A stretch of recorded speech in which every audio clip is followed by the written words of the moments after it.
নদ নদীর পানি বাড়ায় বন্যার কবলে কুড়িগ্রামের বিস্তৃত এলাকা। গাইবান্ধা, সিরাজগঞ্জ, টাঙ্গাইলের নিচু এলাকায় ঢুকে পড়েছে বন্যার পানি। তবে পরিস্থিতির উন্নতি হচ্ছে সিলেট অঞ্চলে। এখন জন্ম সনদ দিয়ে খোলো বিকাশ স্টুডেন্ট অ্যাকাউন্ট। নিজের বিকাশ নিজে কর। এবার কুড়িগ্রাম থেকে বন্যা পরিস্থিতির সবশেষ তথ্য জানাবেন আমাদের সহকর্মী হাসিবুর রহমান। হাসিবুর, আমরা প্রতিবেদনে যেমনটি দেখছিলাম যে কুড়িগ্রামের প্রায় 1.5 লাখ মানুষ পানিবন্দী অবস্থায় রয়েছেন। আপনিও বিভিন্ন এলাকা ঘুরে দেখেছেন, কি পরিস্থিতি দেখছেন আসলে বন্যার, মানুষের দুর্ভোগ সম্পর্কে জানাবেন।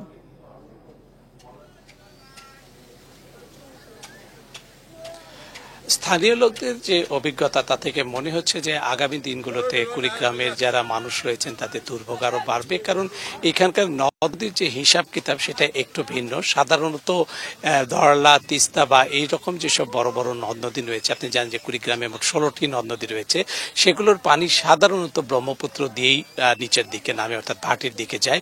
কিন্তু এবার ব্রহ্মপুত্র নদের পানি শুরু থেকে বিপদসীমার অনেক উপরে থাকার কারণে দুধকুমার, ধরলা, তিস্তা এগুলোর পানি নামতে পারছে না, যে কারণে সাধারণ মানুষের যে আশঙ্কা, তারা মনে করছে যে এবার কুড়িগ্রামের বন্যা দীর্ঘস্থায়ী হবে এবং এর ফলে যেটি হবে যে চাষাবাদের ক্ষেত্রে একটা বড় ধরনের বিপর্যয় হবে।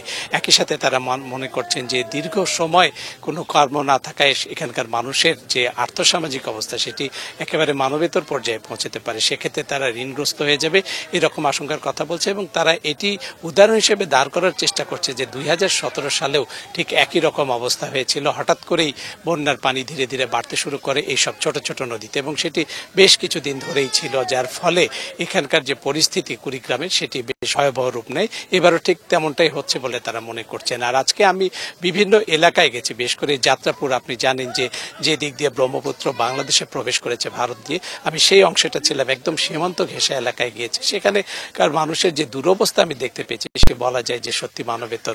অনেকে 7 থেকে 10 দিন ধরে নৌকার মধ্যে রয়েছেন, কেউ কেউ পানিবন্দী অবস্থায় ঘরের মধ্যে রয়েছেন, এলাকাতে নয়, ঘরের মধ্যে পানিবন্দী অবস্থায় রয়েছেন। তাদের যে টয়লেট ফ্যাসিলিটি সেটি একেবারে মানবেতর অবস্থার মধ্যে রয়েছেন। অনেকে বলছেন যে তাদেরকে রাত্রি পর্যন্ত অপেক্ষা করতে হয় টয়লেটে যাওয়ার জন্য। এরকম অনেকগুলো সমস্যা তাদের সামনে রয়েছে। এদিকে পানি বৃদ্ধির ফলে নানা ধরনের পানিবাহিত রোগের কথা আমরা শুনতে পারছি। বিশুদ্ধ পানির যে অভাব সেটিকেও একেবারে তীব্র বলছেন স্থানীয় মানুষের সাথে বন্যা দুর্গত।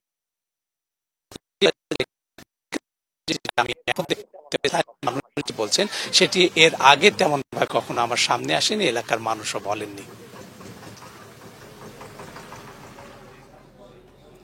কুড়িগ্রাম থেকে বন্যা পরিস্থিতির সবশেষ তথ্য জানাচ্ছিলেন আমাদের সহকর্মী হাসিবুর রহমান।